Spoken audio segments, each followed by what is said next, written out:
सत श्री अकाल, स्वागत है। गौरव शुक्ला मैं हाँ तुहाडे नाल ते बुलेटिन दा आगाज़। सब तो पहला गल कांग्रेसी विधायक प्रगट सिंह दी। जी हाँ, प्रगट सिंह वड्डा बयान दे रहे ने। प्रगट सिंह सरकार से सवाल चुक रहे ने। प्रगट सिंह अपनी ही सरकार नूं कटहरे दे विच खड़ा कर रहे ने। जी हाँ, कांग्रेस विधायक प्रगट सिंह ने वड्डा बयान देंदे होए शराब नीति नूं लैके अपनी सरकार दे उत्ते सवाल चुक दित्ते ने। एक्साइज विभाग के घाटे दे लई मुख मंत्री दे उत्ते उन्हां निशाना साधिया, कहा कि सिद्धू की गल मनी हुंदी तां अज ये नुकसान ना हुंदा। प्रगट सिंह कहते हुए नजर आ रहे हैं। उन्होंने कहा कि सिद्धू ते मैं कहा सी शराब कॉरपोरेशन बनाया जाए। नवजोत सिद्धू मेरा पक्का मित्र है, असीं दोवें असूलों के उत्ते खड़े हां। माइनिंग ते एक्साइज दे विच नुकसान हो रहा, यह भी प्रगट सिंह दे वल्लों दावा किया गया। कहा कि 3 साल पहला जो वादे किए सी वो पूरे नहीं होए।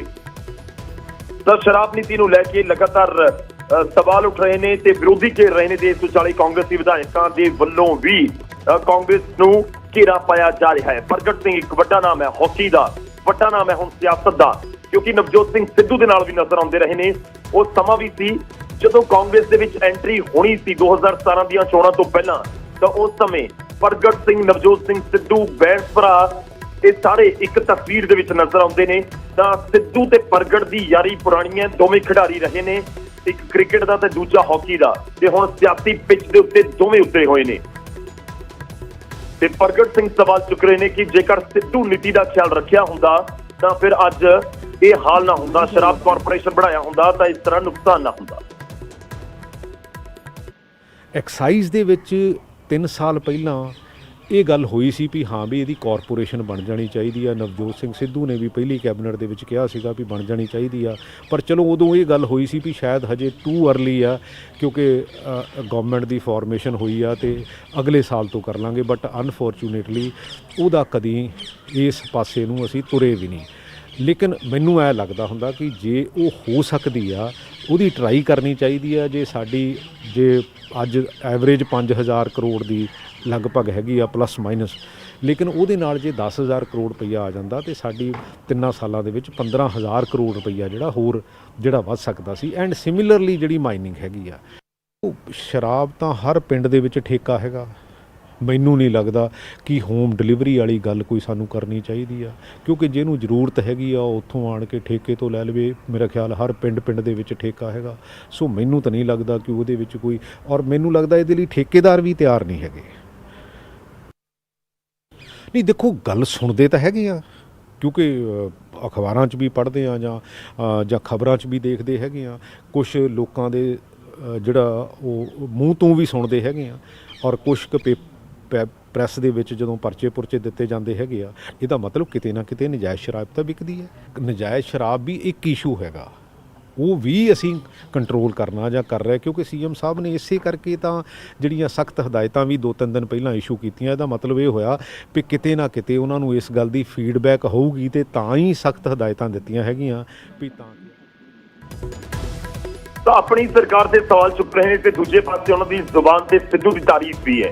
प्रगट सिंह ने कहा कि नवजोत सिंह सिद्धू उन्होंने चंगा बंदा है ते मेरा पक्का मित्र है, लोग जो मर्जी कहन मैनू फर्क नहीं पैंदा।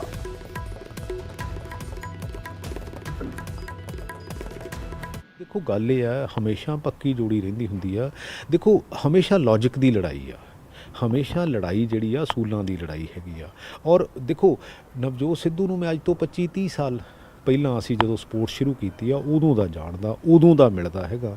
ਜਿਹੜੀ ਗੱਲ ਉਹ ਠੀਕ ਨਹੀਂ ਕਰਦਾ ਮੈਂ ਉਹ ਵੀ ਕਹਿ ਦਿੰਦਾ ਹੁੰਦਾ, ਕਿਉਂਕਿ ਵੱਡਾ ਸਿੱਧੂ ਠੀਕ ਕਰ ਰਹੇ ਹੁਣ ਜੋ ਕਰ ਰਹੇ, ਜੋ ਉਹਨਾਂ ਨੇ ਜੋ ਕਰ ਰਹੇ ਤੁਹਾਨੂੰ ਲੱਗਦਾ ਬਿਲਕੁਲ ਠੀਕ ਕਰ ਰਹੇ? ਉਹ ਤਾਂ ਸਿੱਧੂ ਦੱਸ ਸਕਦਾ, but at the same time ਜੇ ਕੋਈ ਚੰਗਾ ਬੰਦਾ ਤੁਹਾਨੂੰ ਸੁਜੈਸ਼ਨ ਦਿੰਦਾ ਹੈਗਾ, ਪਾਰਟੀ ਲਈ ਚੰਗਾ ਬੰਦਾ ਕੋਈ ਕੰਮ ਕਰਦਾ ਹੈਗਾ, ਤੇ ਜੇ ਕਿਤੇ ਕੋਈ ਉਹਦੀ ਕਿਸੇ ਨਾਲ ਕੋਈ ਸਮੱਸਿਆ ਵੀ ਹੈਗੀ ਆ, ਮੈਨੂੰ ਲੱਗਦਾ ਵੀ ਘਰ ਦੇ ਮਕਈ ਨੂੰ ਬੁਲਾ ਕੇ ਤੇ ਉਹਨੂੰ ਜਿਹੜਾ ਆ ਰੀਕਨਸਾਈਲ। ਲੇਕਿਨ ਪ੍ਰਗਟ ਸਿੰਘ ਦੇ ਮੂੰਹ ਅੱਜ ਬਾਗੀ ਸੁਰ ਨਜ਼ਰ ਆ ਰਹੇ ਨੇ, ਬਾਗੀ ਖੁਸ਼ਬੂ ਨਜ਼ਰ ਆ ਰਹੀ, ਜਿਸ ਤਰੀਕੇ ਨਾਲ ਇੱਕ ਤੋਂ ਬਾਅਦ ਇੱਕ ਆਪਣੀ ਹੀ ਸਰਕਾਰ ਤੇ ਤੁਸੀਂ ਲਗਾਤਾਰ ਨਿਸ਼ਾਨਾ ਸਾਧ ਰਹੇ ਹੋ। ਕੀ ਪ੍ਰਗਟ ਸਿੰਘ ਬਾਗੀ ਨੇ? ਨਹੀਂ ਪੰਕਜ, ਤੁਸੀਂ ਤਾਂ ਮੈਨੂੰ ਬਾਗੀ ਨਾ ਕਹੋ ਯਾਰ। ਜੇ ਮੈਂ ਕੁਛ ਝੂਠ ਬੋਲਦਾ, ਜੇ ਮੈਂ ਕੁਛ ਲੌਜੀਕਲ ਗੱਲ ਕਰਦਾ, ਮੈਂ ਤਾਂ ਹਮੇਸ਼ਾ ਲੌਜੀਕਲ ਗੱਲ ਕਰਨ ਦੀ ਕੋਸ਼ਿਸ਼ ਕਰਦਾ।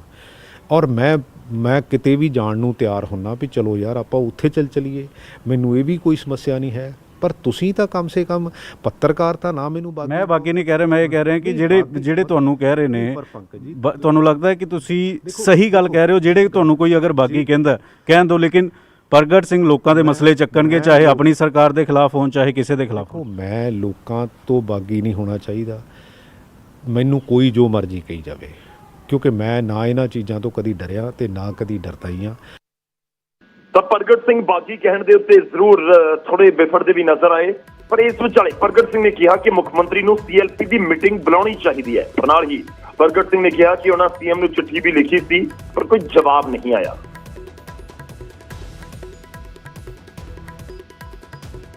ਕਿਹਾ ਕਿ CLP ਦੀ ਬੈਠਕ ਹਰ 15 ਦਿਨਾਂ ਬਾਅਦ 20 ਦਿਨ ਬਾਅਦ ਸੱਦਣੀ ਚਾਹੀਦੀ ਹੈ। ਕਿਉਂ ਲੱਗਦਾ ਤੁਹਾਨੂੰ CLP ਦੀ ਬੈਠਕ ਸੱਦਣ ਦੀ ਲੋੜ ਹੈ? ਨਹੀਂ, ਮੈਨੂੰ ਲੈ ਲੱਗਦਾ ਹੁੰਦਾ ਕਿ ਸਟੇਕ ਹੋਲਡਰ ਆ ਸਾਰੇ MLAs, ਤੇ MLAs ਦੀ ਬੁਲਾ ਕੇ ਗੱਲ ਸੁਣਨੀ ਚਾਹੀਦੀ, ਜੋ ਉਹਨਾਂ ਦੀ ਜਾਇਜ਼ ਗੱਲ ਹੈਗੀ ਉਹ ਵੀ ਸੁਣਨੀ ਚਾਹੀਦੀ ਆ, ਜੇ ਕੋਈ ਉਹਨਾਂ ਦੀ ਸਮੱਸਿਆ ਹੈਗੀ ਉਹ ਵੀ ਸੁਣਨੀ ਚਾਹੀਦੀ ਆ, ਔਰ ਜੇ ਉਹ ਕੋਈ ਨਜਾਇਜ਼ ਗੱਲ ਕਰਦੇ ਆ ਤਾਂ ਉਹਨਾਂ ਨੂੰ ਵੀ ਕਨਵੇ ਕਰਨੀ ਚਾਹੀਦੀ ਆ। ਮੈਂ ਨਹੀਂ ਕਹਿੰਦਾ ਕਿ ਉਹਨਾਂ ਨੂੰ ਨਹੀਂ ਕਨਵੇ ਕਰਨੀ ਚਾਹੀਦੀ, ਕਿਉਂਕਿ ਸਟੇਟ ਦੇ ਕੋਲ ਇੰਟੈਲੀਜੈਂਸੀਆ ਹੁੰਦਾ, ਹੋਰ ਬੜੇ ਸੋਰਸਸ ਹੁੰਦੇ ਆ ਵੀ ਹਾਂ ਵੀ ਕਿੱਥੇ ਕੀ ਹੋ ਰਿਹਾ, ਕਿੱਥੇ ਕੀ ਨਹੀਂ ਹੋ ਰਿਹਾ। ਸੋ ਇਸ ਕਰਕੇ ਮੈਨੂੰ ਲੱਗਦਾ ਇਟ ਇਜ਼ ਏ ਵਾਈਸ ਵਰਸਾ, ਔਰ ਉਹਦੇ ਨਾਲ ਹੁੰਦਾ ਵੀ ਕੀ ਆ, ਇੱਕ ਕੋਰਡੀਅਲ ਇਨਵਾਇਰਨਮੈਂਟ ਜਿਹੜਾ ਬਣਿਆ ਰਹਿੰਦਾ, ਔਰ ਉਸ ਕੋਰਡੀਅਲ ਇਨਵਾਇਰਨਮੈਂਟ ਦੇ ਵਿੱਚ ਤੁਸੀਂ ਬੈਟਰ ਰਿਜ਼ਲਟ ਜਿਹੜੇ ਤੁਸੀਂ ਜਦੋਂ ਚਿੱਠੀਆਂ ਲਿਖਦੇ ਹੋ, ਤੁਸੀਂ ਕਹਿੰਦੇ ਹੋ ਕਿ 1 ਮਹੀਨਾ ਪਹਿਲਾਂ ਚਿੱਠੀ ਲਿਖੀ, ਮੁੱਖ ਮੰਤਰੀ ਦਾ ਕੋਈ ਜਵਾਬ ਨਹੀਂ ਆਇਆ, ਕੋਈ ਐਕਸ਼ਨ ਨਹੀਂ ਹੋਇਆ। ਅਗਰ ਕਾਂਗਰਸ ਦੇ ਵਿਧਾਇਕਾਂ ਦਾ ਹੀ ਜਵਾਬ ਮੁੱਖ ਮੰਤਰੀ ਨਹੀਂ ਦੇ ਰਹੇ, ਤੁਸੀਂ ਤਾਂ ਦੱਸ ਰਹੇ ਹੋ ਕਿ ਕਿਵੇਂ ਚੀਜ਼ਾਂ ਠੀਕ ਹੋ ਸਕਦੀਆਂ ਨੇ, ਅਗਰ ਉਸ ਦਾ ਜਵਾਬ ਨਹੀਂ ਆ ਰਿਹਾ ਤਾਂ ਫਿਰ ਕਿਵੇਂ ਹੋਏਗਾ? ਦੇਖੋ, ਅਸੀਂ ਤਾਂ ਬੇਸਿਕਲੀ ਦੇਖੋ ਅਲਟੀਮੇਟਲੀ ਕਿਤੇ ਨਾ ਕਿਤੇ ਤੁਸੀਂ ਟੱਲ ਤਾਂ ਖੜਕਾਈ ਸਕਦੇ ਆ, ਠੀਕ ਹੈ ਨਾ, ਤੁਸੀਂ ਕਹਿ ਤਾਂ ਸਕਦੇ ਹੀ ਆ ਨਾ, ਮੈਂ ਕੋਈ ਸਰਕਾਰ ਨਹੀਂ ਹੈ, ਲੇਕਿਨ ਸਰਕਾਰ ਦਾ ਇੱਕ ਛੋਟਾ ਜਿਹਾ ਹਿੱਸਾ ਆ। ਲੇਕਿਨ ਤੁਸੀਂ ਘੰਟੀ ਖੜਕਾ ਰਹੇ ਹੋ, ਲੇਕਿਨ ਅੱਗੋਂ ਜਵਾਬ ਨਹੀਂ ਆ ਰਿਹਾ। ਨਹੀਂ, ਬਾਕੀਆਂ ਨੂੰ ਵੀ ਸੋਚਣਾ ਚਾਹੀਦਾ, ਬਾਕੀ ਕੌਣ? ਬਾਕੀ ਵਿਧਾਇਕ ਵੀ ਉੱਠਣ, ਬਾਕੀ MLAs, ਬਾਕੀ ਮਿਨਿਸਟਰਸ ਜਿਹੜੇ ਆ, ਉਹਨਾਂ ਨੂੰ ਵੀ ਇਹ ਕਹਿਣਾ ਚਾਹੀਦਾ ਹੈਗਾ ਵੀ ਆਹ ਗੱਲ ਠੀਕ ਹੈਗੀ, ਆਹ ਗੱਲ ਗਲਤ ਹੈਗੀ ਆ, ਕਿਉਂਕਿ ਐਂਡ ਆਫ ਦਾ ਡੇ ਤਾਂ ਸਾਡਾ ਕੰਮ ਤਾਂ ਇਹੀ ਆ ਨਾ ਵੀ ਅਸੀਂ coordination between the government and the public, ਉਹਦੇ ਬੈਸਟ ਇੰਟਰਸਟ ਦੇ ਵਿੱਚ ਕੀ ਹੋ ਸਕਦਾ, ਸਾਨੂੰ ਉਹ ਕਰਨ ਦੀ ਜ਼ਰੂਰਤ।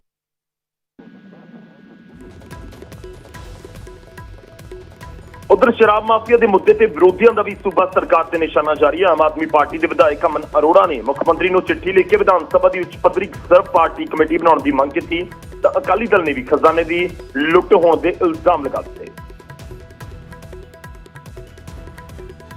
ਮੈਂ ਪੰਜਾਬ ਦੇ ਮੁੱਖ ਮੰਤਰੀ ਕੈਪਟਨ ਅਮਰਿੰਦਰ ਸਿੰਘ ਜੀ ਨੂੰ ਅੱਜ ਇੱਕ ਚਿੱਠੀ ਲਿਖੀ ਹੈ, ਜਿਸ ਦੇ ਵਿੱਚ ਮੈਂ ਉਹਨਾਂ ਨੂੰ ਬੇਨਤੀ ਕੀਤੀ ਹੈ ਕਿ ਪਿਛਲੇ ਹਫ਼ਤੇ 10 ਦਿਨ ਤੋਂ ਜਿਸ ਤਰੀਕੇ ਦੇ ਨਾਲ ਸ਼ਰਾਬ ਨੇ ਪੰਜਾਬ ਸਰਕਾਰ ਦੇ ਵਿੱਚ ਪੁਆੜੇ ਪਵਾਏ ਨੇ, ਮਾਲੀਏ ਦਾ ਬਹੁਤ ਵੱਡਾ ਨੁਕਸਾਨ ਹੋਇਆ ਔਰ ਪੰਜਾਬ ਦੀ ਸਿਆਸੀ ਜਮਾਤ ਦੇ ਅਕਸ ਨੂੰ ਬਹੁਤ ਵੱਡਾ ਧੱਕਾ ਜਿਹੜਾ ਉਹ ਪੂਰੇ ਮੁਲਕ ਦੇ ਵਿੱਚ ਲੱਗਿਆ। ਓਰੀਜਨਲ ਡਿਸਟਿਲਰੀਆਂ ਦੇ ਨਾਲ ਦੀਆਂ ਨਕਲੀ ਨਜਾਇਜ਼ ਡਿਸਟਿਲਰੀਆਂ ਨੇ ਜਿਹੜੀਆਂ ਉਹ ਲਗਾਈਆਂ ਜਾਂਦੀਆਂ ਨੇ, ਜਿੱਥੇ ਓਰੀਜਨਲ ਸ਼ਰਾਬ ਦੇ ਨਾਲ ਦੀ ਬਿਲਕੁਲ ਹੂ ਸ਼ਰਾਬ ਹੈ ਜਿਹੜੀ ਉਹ ਤਿਆਰ ਕੀਤੀ ਜਾਂਦੀ ਹੈ ਬਿਨਾਂ ਐਕਸਾਈਜ਼ ਡਿਊਟੀ ਪੇ ਕੀਤੇ। ਸੋ ਮੈਂ ਕੈਪਟਨ ਅਮਰਿੰਦਰ ਸਿੰਘ ਨੂੰ ਇਹ ਗੁਜ਼ਾਰਿਸ਼ ਕੀਤੀ ਅੱਜ ਕਿ ਜੇ ਉਹਨਾਂ ਦੇ ਮਹਿਕਮੇ ਨੂੰ ਇਹ ਗੱਲਾਂ ਸਿੰਪਲ ਗੱਲਾਂ ਸਮਝ ਨਹੀਂ ਆ ਰਹੀਆਂ ਹੈਗੀਆਂ ਤੇ ਤੁਸੀਂ ਇੱਕ ਸਰਵ ਪਾਰਟੀ ਆਮ ਆਦਮੀ ਪਾਰਟੀ ਤੁਹਾਨੂੰ ਨਾਮ ਦੇ ਦਿੰਦੀ ਹੈ, ਸਰਵ ਪਾਰਟੀ MLAs ਦੀ ਇੱਕ ਉੱਚ ਪੱਧਰੀ ਕਮੇਟੀ ਹੈ ਜਿਹੜੀ ਪੰਜਾਬ ਵਿਧਾਨ ਸਭਾ ਦੀ ਬਣਾ ਦਿਓ। 15 ਦਿਨਾਂ ਦੇ ਵਿੱਚ ਅਸੀਂ ਦੁੱਧ ਦਾ ਦੁੱਧ, ਪਾਣੀ ਦਾ ਪਾਣੀ ਕਰ ਦਾਂਗੇ। ਤੇ ਮੈਂ ਮੁੱਖ ਮੰਤਰੀ ਸਾਹਿਬ ਨੂੰ ਪੁੱਛਣਾ ਚਾਹੁੰਦਾ ਕਿ ਇੰਨੀ ਕੁਝ ਕਮਾਈ ਕਰਨ ਦੇ ਬਾਅਦ ਇਹ ਕੀ ਨੈਸੈਸਿਟੀ ਸੀ ਕਿ ਤੁਸੀਂ ਕਰਫਿਊ ਦੇ ਦੌਰਾਨ ਚੋਰੀ ਉਧਰ ਕਹਿੰਦੇ ਜੀ 676 ਕਰੋੜ ਰੁਪਈਆ ਠੇਕੇਦਾਰਾਂ ਦਾ ਸ਼ਰਾਬ ਦਾ ਘਾਟਾ ਬਣ ਗਿਆ, ਉਹਦਾ ਵੀ ਦੇਖ ਲਓ ਹਿਸਾਬ ਕਿਤਾਬ ਪੂਰਾ ਹੋ ਗਿਆ।